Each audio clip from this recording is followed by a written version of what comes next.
రాష్ట్ర అధ్యక్షుడు పెద్దలు శ్రీ శంకర్రావు గారు రాష్ట్రంలో కూటమి అభ్యర్థులకు మద్దతుగా తెలుగుదేశం, జనసేన, బీజేపీ అభ్యర్థుల మద్దతుగా రాష్ట్ర వ్యాప్తంగా పర్యటన చేయటం అనేది ఒక పెద్ద సంఘం, రాష్ట్రంలో ఉన్న అతిపెద్ద సంఘం, ఒక కమిటెడ్ బీసీ నాయకులు శ్రీ శంకర్రావు గారు వారు ఈరోజు కూటమి అభ్యర్థులకు మద్దతు ఇవ్వడం అనేది ఒక హర్షదాయకం.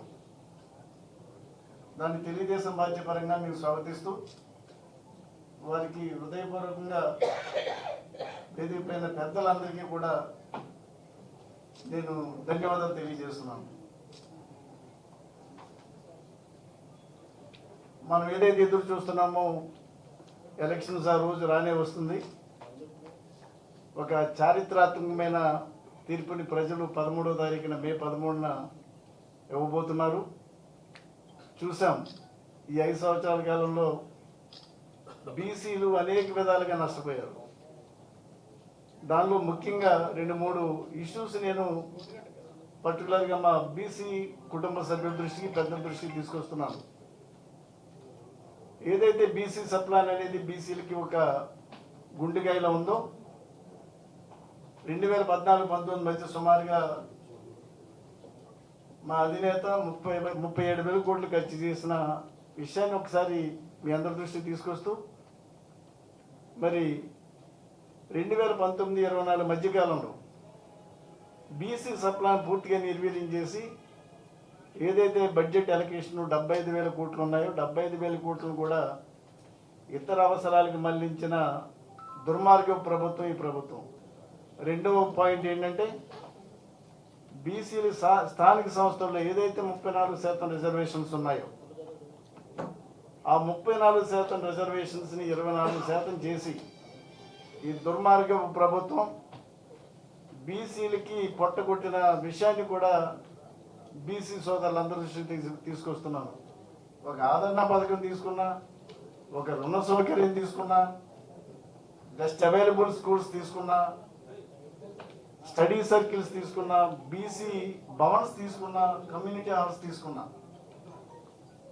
అనేక సంక్షేమ పథకాలు ఈ రోజున రద్దయిన విషయాన్ని కూడా మా బీసీ కుటుంబ సభ్యులందరి దృష్టికి తీసుకొస్తున్నాను. అంటే ఏ విధంగా 5 సంవత్సరాల కాలంలో నష్టపోయామన్న దానికి నేను చెప్పిన ఈ 3 కూడా చాలా ఇంపార్టెంట్ పాయింట్స్.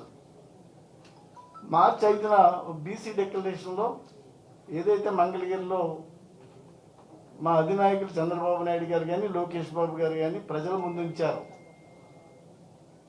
బీసీ డిక్లరేషన్లో అనేక బీసీలకు సంబంధించి ప్రాధాన్యత అంశాలన్నీ కూడా పొందుపరచడం జరిగింది. అదేవిధంగా అన్ని సామాజిక వర్గాల పరంగా ఏదైతే మెయిన్ డిమాండ్స్ ఉన్నాయో ప్రతి సామాజిక వర్గం యొక్క మెయిన్ డిమాండ్స్ అన్నీ కూడా బీసీ డిక్లరేషన్లో పొందుపరచడం జరిగింది. 34% రిజర్వేషన్స్ పునరుద్ధరణ ఒకటి, అదేవిధంగా అనేక సంక్షేమ పథకాలు ఈ రోజున ఆ బీసీ డిక్లరేషన్లో పొందుపరచడం జరిగింది. ఇంపార్టెంట్గా ఏదైతే ఇష్యూస్ ఉన్నాయో అన్నీ కూడా, అంటే రాబోయే రోజుల్లో బీసీల బంగారు భవిష్యత్తు తెలుగుదేశం పార్టీ అందించబోతుంది. ఈ అన్నింటినీ చూసి మా పెద్దలు శ్రీ శంకర్రావు గారు, ఆయన ఒక పెద్ద సంఘం, బీసీ సంక్షేమ సంఘం, ఆయన రాష్ట్ర అధ్యక్షుడిగా ఈ రోజున కూటమి అభ్యర్థులకి ఒక సపోర్ట్ ఇవ్వడానికి ముందు రావటం అనేది చాలా సంతోషకరమైన విషయం. అంతా కూడా దాన్ని స్వాగతిస్తున్నాం. ఎందుకంటే ఆయన అనేక విషయాల్లో పోరాటాలు చేశారు. ఆ సంఘం, బీసీ సంక్షేమ సంఘం, బీసీలు ఏదైతే 34% రిజర్వేషన్స్ పోగొట్టుకున్నారో ఆ విషయం కూడా ఆయన హైకోర్టుకు వెళ్ళిన సందర్భాన్ని కూడా ఈ రోజున బీసీ సోదరుల దృష్టికి తీసుకొస్తున్నాను. అనేక సంక్షేమ పథకాలు, బీసీ సప్లాన్ నిర్వీర్యం, ఇవన్నింటినీ కూడా ఆయన బీసీల దృష్టికి తీసుకెళ్తున్నారు. ఇప్పుడు వారికి ఇక్కడ వైజాగ్ రావడం అనేది వారికి ప్రత్యేకంగా ధన్యవాదాలు తెలియజేస్తూ పార్టీ పరంగా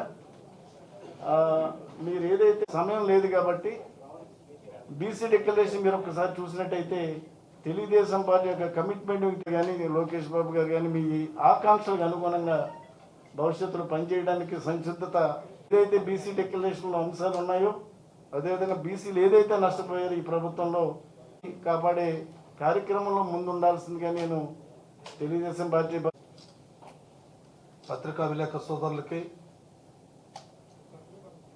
ముందుగా నా హృదయపూర్వక బీసీ సంక్షేమ సంఘం రాష్ట్ర అధ్యక్షుడిగా మీ అందరికి కూడా హృదయపూర్వక నమస్కారాలు తెలియజేస్తా ఉన్నాను. పెద్దలు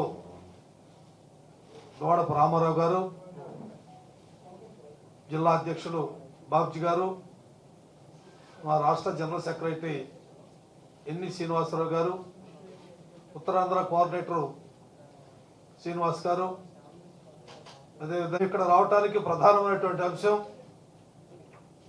మొన్న 14వ తారీఖున రాష్ట్ర వ్యాప్తంగా 26 జిల్లాలు 175 నియోజకవర్గాల నుంచి బీసీ కుల సంఘ నాయకులు, మహిళలు, విద్యార్థులు, యువత, ఉద్యోగస్తులు అందరూ కూడా ఉదయం 10 గంటల నుంచి సాయంకాలం 5 గంటల వరకు గుంటూరులో ఒక సమావేశాన్ని ఏర్పాటు చేసాం, ప్లేనరీ సమావేశం.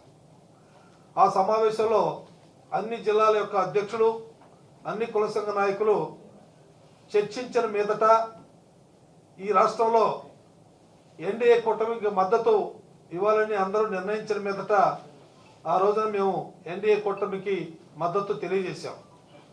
అన్ని జిల్లా వాసులు కూడా అక్కడ ప్రధానమైనటువంటి చర్చ, ఈ రాష్ట్రంలో శాంతి భద్రతలు లేవు, హత్యలు, మానభంగాలు, ఇసుక దోపిడీ, రకరకాలుగా మరి మద్యం మొత్తంలో లిక్కర్ వ్యాపారం కానీ, గంజాయి కానీ, రకరకాల వ్యసనాలకి పూర్తిగా ఇక్కడ ఉన్నటువంటి ప్రజానికి అంతా కూడా బానిసలైపోయారు. ఆ విధమైనటువంటి పరిస్థితిలో ఈ రోజున ప్రభుత్వం సరైనటువంటి చర్యలు తీసుకోకపోవటం వల్ల ఈ కుటుంబాలన్నీ కూడా చిన్నాభిన్నం అయిపోయింది అని చెప్పని వారు చర్చించటం. అదేవిధంగా గతంలో తెలుగుదేశం పార్టీ చంద్రబాబు నాయుడు గారు 14 సంవత్సరాలు ముఖ్యమంత్రిగా చేసి బెస్ట్ ముఖ్యమంత్రిగా ఈ దేశంలో అవార్డులు పొందినటువంటి వ్యక్తి. అదేవిధంగా పవన్ కళ్యాణ్ గారు ఈ రాష్ట్రంలో యువతని ముందుకు నడిపించి సమాజంలో మంచి పరిపాలన కావాలంటే, ఈ యొక్క వ్యవస్థని మార్పులు చేయాలంటే పవన్ కళ్యాణ్ గారు కూడా చంద్రబాబు నాయుడు గారితో కలవటం, వారికి కూడా మద్దతు తెలియజేయటం. అయితే పవన్ కళ్యాణ్ గారిని వ్యక్తిగతంగా అనేక రకాలైనటువంటి సమస్యలు విమర్శలు చేస్తూ, వారి కుటుంబ సమస్యలు చేస్తూ, ఇది రాజకీయాలకు పరిణామం. ఎవరైనా చంద్రబాబు నాయుడు గారు కావచ్చు, పవన్ కళ్యాణ్ గారు కావచ్చు, మోడీ గారు కావచ్చు, వ్యక్తిగత విమర్శలు చేయకుండా రాజకీయ పరంగా విమర్శలు చేసుకోవచ్చు.